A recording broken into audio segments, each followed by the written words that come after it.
Iya, Assalamualaikum warahmatullahi wabarakatuh. Waalaikumsalam warahmatullahi wabarakatuh. Bertemu kembali dalam podcast Tumbuh Bareng Create by Apko. Tumbuh bareng, tempat bertumbuh, anak, orang tua, dan guru.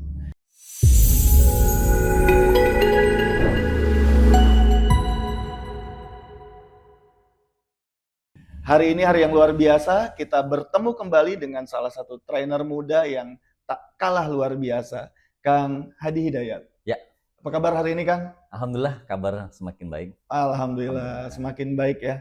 Nah, di sini Kang Hadi telah hadir sebagai trainer muda yang seringkali memberikan pelatihan-pelatihan, Betul. motivasi-motivasi untuk anak-anak muda zaman now nih kayak Ya, ini. alhamdulillah. Nah, makanya dalam podcast hari ini kita akan kulik bareng, kita akan cari bareng sesuatu fenomena yang saat ini lekat banget kayak ini, Kang. Ya, apa Ya. itu, Bang? Nah, scroll-scroll kan ya. Wah, Wah, nih generasi sekarang tuh kayaknya enak gitu iya, ya, sibuk dengan handphonenya masing-masing, scroll-scrollnya ya. tanpa disadari tahu-tahu 3 jam hilang aja gitu Iya, ya. iya, betul, betul, betul. Tahu-tahu ayam jantan berkokok gitu. Nggak kerasa, tahu-tahu udah pagi gitu ya. Nah, betul sekali Iya, Kang iya, iya. Hadi ya. Jadi hari ini kita akan sama-sama melihat ya, mendiskusikan, ngobrol bareng tentunya, supaya kita sama-sama cari inspirasi, cari solusi gitu ya. Setuju, setuju. Nah, jadi kalau yang saya lihat nih Kang Hadi ya, kenapa sih anak-anak muda zaman sekarang itu kok kayaknya lekat sekali dengan handphone, dengan media sosial, dengan ya aktivitas scrolling-scrolling seperti Iya, iya. itu. Baik, baik. Ya, terima kasih Bang Rian. Ya, selamat bergabung kepada para penonton dimanapun berada. Ya, salam kenal, saya Kang Hadi, salah satu trainer dari Apko Sugesti Motivatindo ya.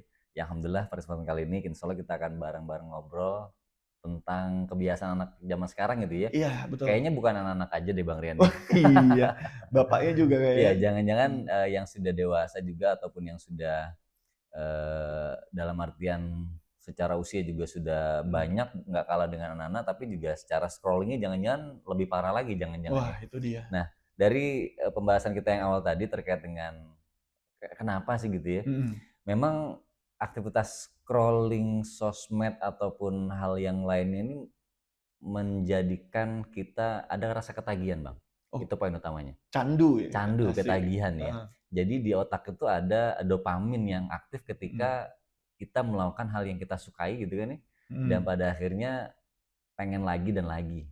Nagih bahasa gitu ya, nagih. nagih. Ya kayak Bang Rian mungkin pernah makan keripik ya, Heeh. kayaknya kalau satu dimakan Wah, pengen makan lagi kedua gitu kan. iya, Dan habisnya kapan, beresnya kapan, ya pas habis pas bisa jadi habis, gitu. betul. Nggak kerasa tahu-tahu keripiknya habis ya. Tahu-tahu habis Nah aja. gitu, ya mirip-mirip. Artinya, kenapa sih kemudian anak-anak sekarang sampai nggak kerasa ngelakuin hal yang tadi, scrolling-scrolling tadi, ya itu dia, karena emang di sosmed ataupun hal yang lainnya, seperti yang sudah di-setting begitu Mmm, sama pembuat sosmednya, untuk kemudian memunculkan FYP yang sering kita tonton dan pada akhirnya kita nggak kerasa terus-terusan melihat yang itu aja padahal sebetulnya ya, iya, tapi berkelanjutan dan semakin bikin otak ini punya rasa penasaran dan ketagihan yang berlanjut. mhm, Ujung-ujungnya tadi yang Bang Ren bilang, tahu-tahu 3 jam nggak kerasa. Akhirnya waktu terbuang begitu aja. mhm, Memang yang pertama sudah disetting sama medianya itu sendiri untuk mhm, kemudian kita merasa hal yang eee, ketagihan tadi, ditambah juga emang otak juga sudah disistem sama Allah untuk kemudian melanjutkan apa yang kita rasa senang dan ketagihan, pada mhm, akhirnya kita juga nggak bisa ngontrol dan ujung-ujungnya tadi, habis mhm. waktunya. Iya, apalagi yang kita tonton Mhm. itu seakan-akan apa ya, apa istilahnya, algoritmanya ya, Iya, algoritmanya udah dibentuk udah gitu. dibentuk Mhm, seperti itu. Jadi sekalinya kita nonton, ingin lagi dan ingin iya. lagi gitu Dan ya, akan terus muncul yang memang serupa-serupa lagi. serupa-serupa Iya, betul lagi ya. sekali. Nah, itu kan tentunya followers-followers Kang Hadi juga ya, Mhm. atau mungkin kita lihat di media sosial kan cukup banyak ya yang masih ya sekarang apa, Gen apa sekarang, Gen Z, Gen Alpha ya? Gen Gen Y kali ya. Gen Y. Iya, itu memang FYP seperti itu, ya algoritma seperti itu seperti menjadi sebuah candu gitu ya. Itu sebenarnya punya dampak positif negatif kan pastinya kan. Pasti. Nah, kira-kira apa tuh dampaknya tuh Kang Hadi buat anak-anak kalau dia ya scroll seperti itu gitu? Bicara dampak berarti kan ada positif ada negatifnya ya. Mm-mm. Nah, kita bicara yang negatifnya dulu kali ya, biar Nah, khawatirnya kalau yang bicara baik-baik dulu, Mm. biar kita coba antisipasi dulu deh dari yang negatifnya. Heeh. Pertama yang sudah pasti terjadi dari anak-anak yang sering sekali ataupun sampai tadi ya kata candu tadi sudah menempel dalam dirinya, otomatis mereka yang pertama ya otomatis kehilangan waktu yang mereka dapatkan. Ya, artinya di masa mudanya mereka justru dihabiskan untuk kalau udah satu hari 3 jam aja misalkan berarti kan otomatis sebulan dia lakukan hal yang sama, 30 kali 3 hari itu aja udah hampir 100 jam. Iya. Ya, 100 jam yang harusnya mungkin untuk menambah kapasitas dengan hobi yang bisa jadi dia lakukan untuk masa depan justru terbuang begitu aja. Iya. Masa muda, masa yang berapi-api kalau kata Bang Aji Romairama kan. Wah, ini gen apa itu? Masih apal ternyata. Betul, akhirnya waktu yang dimiliki sama anak-anak muda yang harusnya justru dia nyiapin buat masa depannya dia, ini baru bicara waktu ya. Iya. Justru terbuang begitu aja untuk hal yang ya tadi sia-sia dan percuma. Ditambah lagi belum lagi bicara kesehatan nih. Oh iya. Mata ini kan pasti punya batasan untuk kemudian melihat layar kaca yang terus-terusan menyala, menyorot mata. Ditambah lagi anak sekarang kan nontonnya nggak tahu waktu, nggak tahu tempat gitu kan. Kalau dia nonton di tempat yang pas, pencahayaannya pas, jaraknya pas, itu rasanya lebih sehat. Betul. Sedangkan anak sekarang Bang Rian, iya, kadang atau seringkali nontonnya sambil di kamar, rebahan, lampu mati gitu kan ya. Itu dia. Udah mah secara kesehatan juga bermasalah, secara waktu bermasalah, belum lagi ditambah hubungan sosial. Hubungan sosial, ya sama orang tua kadang-kadang dipanggil, ya ini juga bermasalah. Nggak nyaut gitu ya. Betul sekali. Artinya kalau bahas dari sisi negatif, ini yang sangat dikhawatirkan ya. Tapi kalau dari sisi positif, memang ada juga, nggak bisa dipungkiri. Yang namanya scroll itu ada sisi baiknya. Saya juga suka scroll juga. Namun kan lagi-lagi yang tadi Bang Rian bilang, yang ditontonnya kan apa gitu. Kalau yang ditontonnya scroll adalah hal-hal yang memang buat kapasitas menambah keilmuan.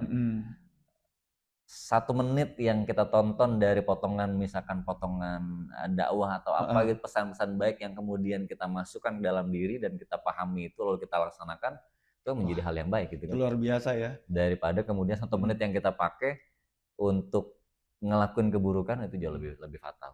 Iya. Artinya masih ada banyak juga hal buruk baiknya sebetulnya. Itu kalau dikonversi sekian ratus menit atau sekian ratus jam itu kalau buat lari bisa berapa kilometer gitu ibaratnya. Itu dia. Artinya justru harusnya bisa untuk hal yang lain lah dibandingkan dengan scroll yang rasanya sangat dikhawatirkan rentan kepada keburukan tadi ya. Apalagi kan kalau misalnya sekarang kayaknya kayak dakwah-dakwah juga banyak ustadz-ustadz yang kayaknya potongan-potongan video seru yang gitu betul ya, sekali ya. Gaya berceramahnya, gaya berpakaiannya gitu ya. Betul. Itu bisa tuh kayaknya dijadikan itu kalau kita tonton tuh jadi FYP dan itu bakal balik lagi gitu ya Kang ya. Ya artinya kan mestinya ya anak-anak muda atau remaja ini bisa memilih lah, memilih apa yang kemudian dia scrollkan, dia lihat. FYP-nya munculnya apa sih? Kalau justru FYP-nya yang dia tonton apalagi hanya sekedar joget-joget, hanya kemudian ngelihat umbaran-umbaran aurat yang justru malah bukan hanya merusak mata juga merusak pahala kan itu deh. Nah, ini yang sangat bahaya ya. Khawatirnya itu yang kemudian mereka masukkan informasinya hanya hal yang sia-sia dan buang waktu dan mengurangi level pahala. Buat apa kan gitu ya? Itu dia. Karena kan pernah dengar sebuah ungkapan ya, apa yang kita tonton itu yang kita lakukan. Ya, menurut Kang Hadi gimana tuh? Ya, ini dia menarik sekali Bang Rian. Akhirnya ini akan menjadi identitas diri anak. Identitas remaja karena ini menjadi cerminan juga ya. khawatirnya saya adalah remaja-remaja saat ini scrolling itu hanya tujuan untuk mencari identitas diri yang kemudian belum tentu benar yang dia tontonnya. Nah, Mirroringnya yang dia tonton, yang dia lihatnya adalah hal-hal yang bisa jadi figur-figur yang belum tentu pas secara karakter, belum tentu tepat secara spiritualnya, namun kemudian dia jadikan identitas diri dia dan cerminan diri untuk jadi kebiasaan dan karakter dia. Nah ini kan yang fatal, Bang. iya, belum tentu cocok secara ekonomi misalnya. Ya betul sekali. Ya. Ini jadi acuan khawatir Acuan, gitu. iya. Acuan level Mm-mm. harga diri dia. Pada Ah, akhirnya apa namanya? Ada rasa minder, insecure bahwa batasan anak muda sekarang harus kayak gini. Ujung-ujungnya ya tadi iya. nggak siap gaul, insecure tadi.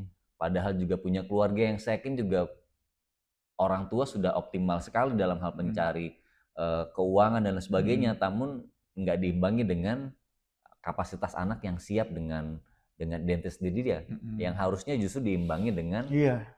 hal-hal yang seharusnya dia terima, kondisi keluarga dan lain sebagainya. Tapi dengan adanya apa tadi ya, figur-figur yang nggak selevel ya, yang menjadi acuan tadi, ini sangat bahaya Bang sebetulnya. Iya, yang membentuk identitas diri Ya, si anak itu identitasnya jadi tadi. rusak. Jadi rusak ya. Padahal itu kan merupakan waktu yang sangat krusial, sangat penting bagi anak-anak muda ya untuk mencari jati diri, mencari identitas diri ya. Setuju Bang. Khawatirnya jati diri yang dia temukan jadi salah gitu. Kurang tepat lah ya. Ya, kalau misalnya nih kan, ini kan dilihat dari versi anak mudanya ya, teman-teman remaja kita, teman pemuda. Ada orang tua yang bilang nggak apa-apalah dia biar bandel pas muda, biar bandelnya nggak telat pada saat tua. Nah itu gimana tuh kan? Kalau ada identitas yang kayak begitu? Iya, setuju. Namun ada hal yang harus cerdas juga kita olah secara informasi ya. Yang dikhawatirkan adalah ketika hal itu dibiarkan terjadi begitu aja, ujung-ujungnya kalau memang nanti pas dewasanya dia ada perubahan. Iya. Iya kan? Kalau sempat dewasa. Iya. Dan kalau sempat usianya sampai dewasa. Nah itu. Kalau keburu nggak ada duluan, iya. ini kan jadi bahaya. Artinya jangan sampai kemudian hal itu hanya ditelan begitu aja. Yang sangat dikhawatirkan adalah ya tadi, usianya juga nggak tahu sampai kapan. Sempatkah dia kemudian ketika usia dewasa kemudian dia sempat berubah? Kalau ada hidayah masuk ke dalam dirinya, kalau nggak ada kan ini jadi bahaya. Nah itu. Makanya tetap meskipun dengan fenomena kondisi anak-anak sekarang yang mungkin bisa jadi ya, mereka masih uji coba sana sini, gaul sana sini. Ya harapannya tetap ada benteng juga dari orang tua ya, ayah bunda sekalian memang harusnya juga membersamai ya. Diharapkan masa uji anak-anak yang sekarang lagi nyari jati diri mereka, kalaulah kemudian nggak disertai dengan benteng dari orang tuanya di rumah, nah ini jadi bahaya Bang. Iya. Memang mereka sedang dalam tahapan cari identitas tadi ya, dengan cara scrolling cari mana sih yang asik, mana sih yang seru gitu kan ya. Itu dia, ketika kemudian dia nemu sesuatu yang asik dan seru dengan dunianya dia akan dalami itu, selami itu, mudah-mudahan sih hal yang baik yang dia selami ya. Iya. Kalau yang nggak baik ini yang jadi bahaya. Lantas jadi karakter tuh. Betul. Ini bahaya. Nah yang jadi masalah Kang Hadi ya, ketika ini anak sedang mencari-cari ke sini, cari ke sana, cari ke sini, cari ke sana, anggaplah misalnya dia dapat sebuah tongkrongan gitu. Fenomena uniknya terjadi lagi, kayak misalnya kita lihat di tongkrongan itu mereka sibuk gitu dengan handphonenya masing-masing. Gitu. Itu gimana tuh? Kadang-kadang kok dia emang lagi cari, misalnya dia dapat tongkrongan warkop misalnya, di warkop pada scrolling, nanti dapat tongkrongan di masjid juga jadi ya kelihatan aja bentuknya lingkaran, tapi sibuk dengan handphone masing-masing gitu. Iya betul Bang, artinya anak sekarang tuh memang kan ketika pun mereka dia sudah dapat circle-nya, pertemanannya, dan ujung-ujungnya juga di pertemanan dia sama-sama pada akhirnya dengan dunianya masing-masing kan. Iya. Nah ini yang sekarang lebih parah lagi. Udah mah pertemanan ya tongkrongan begitu ya, ditambah lagi isinya juga hanya sekedar main-main gak jelas kan itu ya.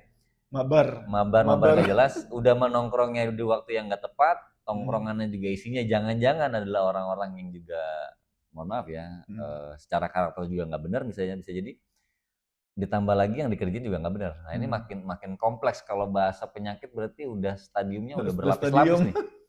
Ini yang harus diwanti-wanti makanya anak-anak sekarang tuh ya.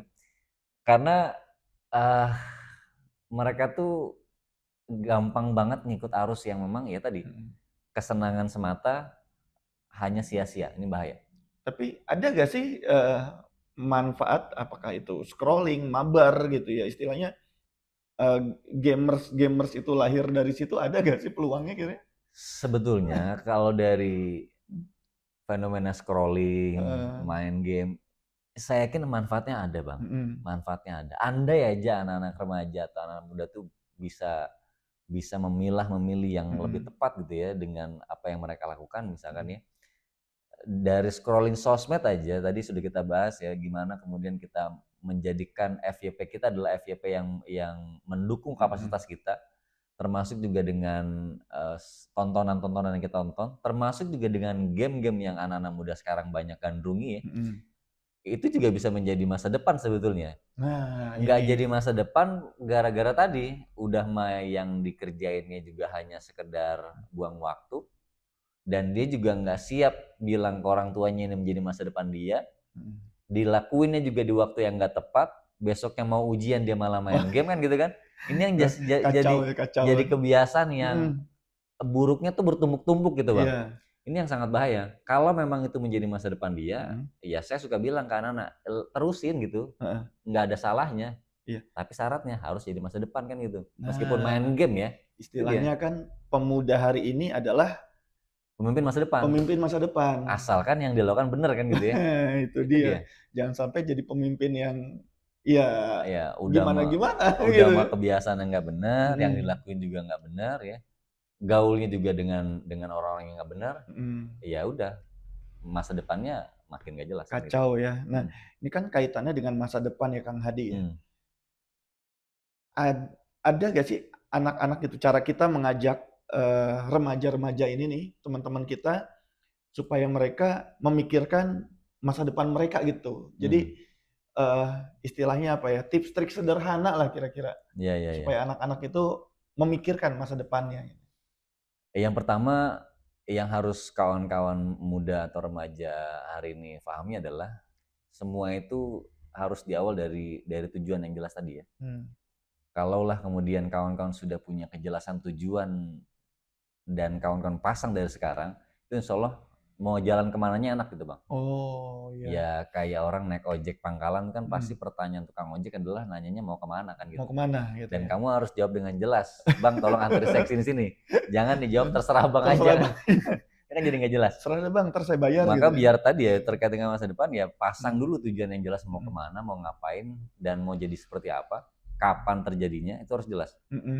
Dan ketika itu sudah jelas, maka niat akan semakin enak kan gitu.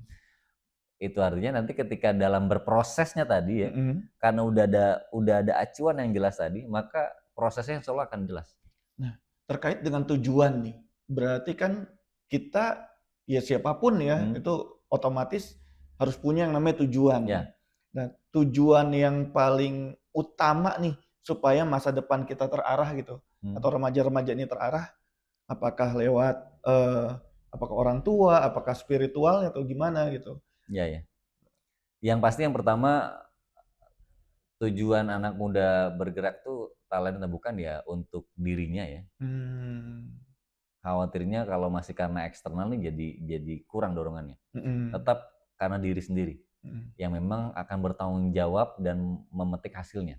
Wah, jos. Jadi pegangannya ya karena emang saya ingin memperjuangkan diri saya untuk masa depan saya gitu. Oke, jadi modal masa depan lah gitu istilahnya. Otomatis nanti akan berdampak kepada tujuan yang lainnya. Yang terdekat ya otomatis orang tua. Orang tua akan juga menjadi landasan kedua, acuan kedua, karena saya yakin anak yang baik akan senantiasa kasih persembahan kebanggaan terbaik buat orang tuanya. Mantap. Saya yakin itu. Iya, istilahnya memakaikan mahkota di kepala orang tuanya. Itu dia. Maka kalaulah ada anak yang gampang bikin orang tuanya itu marah, tersayat hatinya, ini sudah pasti apapun yang dilakukan sama anak itu buat masa depan itu pasti dipersulit lah. Heeh. Bahaya sekali makanya. Nah. Baru yang berikutnya nanti adalah dari sisi hal yang lain ya, guru Iya. dan sebagainya itulah. Ya. Nah, itu kan apa ya istilahnya kayak semacam ada dorongan kuat dari si anaknya dulu Iya, nih. betul. Ada dorongan kuat dari si anak, dibentuk oleh lingkungan juga, ya, oleh teman-temannya, oleh pergaulannya gitu kan. Nah, ada satu sisi yang memang terkait dengan apa ya, pondasi gitu ya. Salah satu sisi spiritual ya, spiritual. Nah, ini gimana kita bisa kayak semacam memaknainya gitu. Waktu yang terbuang dengan ya tadi Ya, permasalahan awal itu scrolling segala macam baik. seperti itu. Jadi pepatah Arab ada yang bilang ya, lan tarjal ayam milatil madot. Artinya Tidak akan pernah kembali waktu yang telah terjadi atau dipakai gitu ya. Itu nggak akan bisa. Artinya ketika waktu sudah dipakai, digunakan, nggak akan bisa kembali lagi. Maka anak muda yang hari ini sudah kemudian misalkan ya sebutlah masa usia SMP, dia lakukan hanya untuk hal-hal yang buruk tadi ya, usia SMP 3 tahun tadi, maka ya madot tadi nggak akan bisa balik lagi. 3 tahun dia hanya ngerjain hal-hal scrolling ya. 3 tahun sehari tadi 3 jam kalau kita bahas ini kayaknya bisa jadi lebih ya. 3 jam sehari gitu ya. Sebelum tidur aja dari jam 9 tidurnya jam 2. Betul. Berapa jam tuh? Andai aja misalkan sebut 3 jam kali 1 bulan kali 1 tahun kali 3 tahun. Banyak. Ya, pokoknya banyak lah. Artinya 3 tahun yang dia lewati hanya untuk ngelakuin yang sia-sia tadi itu nggak akan balik lagi, Bang. Nggak akan bisa kemudian minta doa sama Tuhan untuk balikin lagi saya ke usia SMP kelas 1, nggak akan bisa. Jadinya ujung-ujungnya tadi ya sia-sia, hanya buang-buang waktu. Ditambah lagi ya spiritual terkait dengan sholat tadi. Yang harusnya justru secara ketepatan waktu dia juga bisa manfaatin untuk hal-hal yang memang harusnya dia gunakan untuk hal-hal kebaikan. Contoh, anggaplah misalkan anak sekarang kan main game sampai tengah malam. Dia sengaja bangun tengah malam hanya untuk lanjutin push rank-nya dia. Push rank. Gitu ya. Gimana pondasi spiritualitasnya bisa terbangun kalau dia bangun 2:30 pagi hanya untuk lanjutin push rank kan gitu. Oh, ini jarang yang main nih biar apa namanya sinyalnya. Betul, biar nggak ada yang lihat, orang tua juga nggak lihat, biar lebih asik buat ngapa-ngapainnya, itu kan bahaya. Ini yang kaitannya tadi spiritualitasnya jadi gampang rusak ya. Kalau ibarat pohon berarti akarnya udah mulai nggak kuat, Bang. Anak sekarang itu. Pada akhirnya tadi efeknya kemana-mana nanti. Ngelakuin maksiat juga gampang. Durhaka sama orang tua dengan mudahnya gitu kan. Ngelakuin kezoliman sama gurunya, sama teman-temannya. Gara-gara tadi spiritualitasnya lemah. Sholat subuhnya juga berantakan. Iya, pondasinya ya. Lagi-lagi balik tadi, waktu yang berantakan. Waktu yang berantakan. Nah, berarti kan harus bisa benar-benar memanage waktunya nih ya. Nah, ketika kita bisa memanage waktunya, ya insya Allah semua bakal baik-baik aja insya Allah ya. Latihannya dari manage waktu sholat sebetulnya, Bang. Waktu sholat, betul. Anak sekarang kan ya coba deh diperhatiin anak-anak remaja sekarang. Saya yakin tapi masih ada ya yang memang anak laki-laki usia-usia remaja masih dengan semangatnya untuk mengatur waktu sholatnya. Itu insya Allah waktu juga akan teratur untuk melakukan hal yang lain ya. Hanya sekedar ngelakuin tugas dari guru atau tugas dari orang tua itu akan dengan mudah. Syaratnya dia bisa atur waktunya untuk ya mengupayakan ketepatan waktu sholat tadi. Mudah-mudahan. Nah berarti itu juga kan ya mudah-mudahan bisa dibentuk dengan lingkungan yang baik gitu ya. Itu dia. Dari orang tuanya, dari gurunya. Setuju. Itu ya. Mungkin bisa jadi contoh yang baik lah gitu ya bagi anak-anaknya. Nah sekarang nih Kang Hadi ya, ada gak sih tips yang benar-benar praktis yang bisa langsung diberikan kepada anak muda ini atau mungkin ke orang tua juga sebagai pembentuknya itu supaya kita nggak terjebak sama yang namanya scrolling kayak gitu. Baik. Ya, terima kasih Bang Rian. Jadi yang pertama otomatis yang harus dipegang baik-baik oleh anak remaja atau orang tua ya, sudah pasti batasi waktu screen time tadi ya. Screen time. Batasi ya. Karena handphone itu kan bisa kita kendalikan sebetulnya. Handphone yang kita punya kita bisa kendalikan, kita bisa atur. Dan bahkan di aplikasi itu bisa kita atur supaya salah satu aplikasi yang kita sering mainkan, misalkan kita bisa atur limit batas waktu penggunaan aplikasi ini misalnya gitu. Dan ketika sudah mencapai batas limit nggak bisa dibuka. Oh Itu iya. tinggal kita atur sebetulnya. Dan itu sangat bisa kita buat seperti itu. Kemudian dari sisi hal yang lainnya otomatis ini dari hal teknisnya ya. Ada nggak sih idealnya berapa jam gitu? Mungkin Kalau dari yang beberapa saya baca dari literasinya, satu aplikasi itu ya jangan sampai lebih dari 1 jam lah kalau bisa. Kalau bisa ya, walaupun sebetulnya barangkali berat ada sepertinya. kebutuhan yang lain gitu ya. Karena kita bicara aplikasi kan banyak nih ya. Betul. Ada aplikasi-aplikasi yang memang bisa jadi yang di sini ada, di sini nggak ada.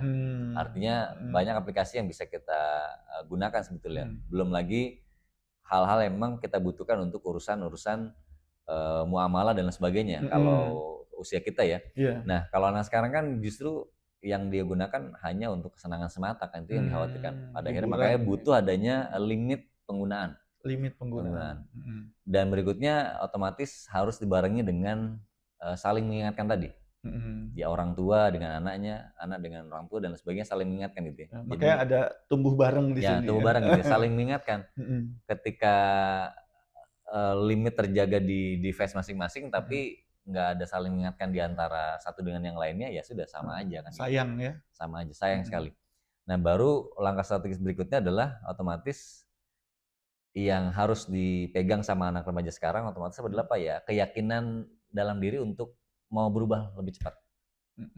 Udah tahu kemarin banyak ngelakuin yang nggak jelas tadi ya.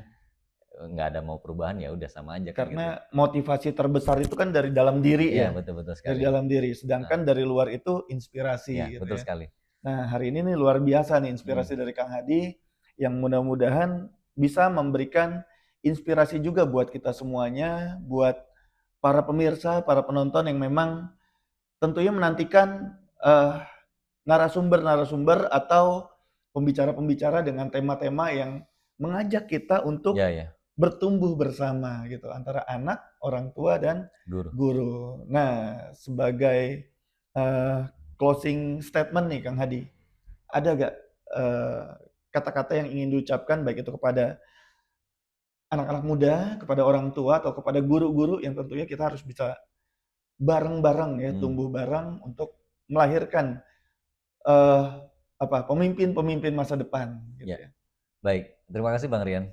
Buat anak-anak muda yang hari ini nonton juga di podcast Tumbuh Bareng Create by Apko ini, kami sangat berharap sekali waktu yang memang Allah berikan kepada kita itu betul-betul harus kita manfaatkan dengan baik karena semua akan ada pertanggungjawabannya. Khawatirnya ketika waktu yang diberikan kepada kita dengan usia yang masih dalam kondisi baik ini, lantas kita gunakan untuk hal-hal yang tadi konteksnya hanya sia-sia, nggak ada kejelasan buat masa depan, pada akhirnya nggak bisa kembali lagi dan hanya terlewati begitu aja. Maka poin utamanya manfaatkan waktu dengan sebaik-baiknya, yakini bahwa waktu yang sudah kita lewati tidak akan bisa kembali lagi. Insya Allah ini menjadi fondasi yang sangat harus kita pegang. Ketika ini sudah kita pegang baik-baik, maka setiap waktu, setiap detik yang kita lewati, ini akan betul-betul kita manfaatkan dengan sebaik-baik mungkin. Entah dari sisi nilai spiritualitasnya, entah dari sisi sosialnya, entah juga dari sisi pendidikan dan lain sebagainya, ini akan betul-betul kita manfaatkan.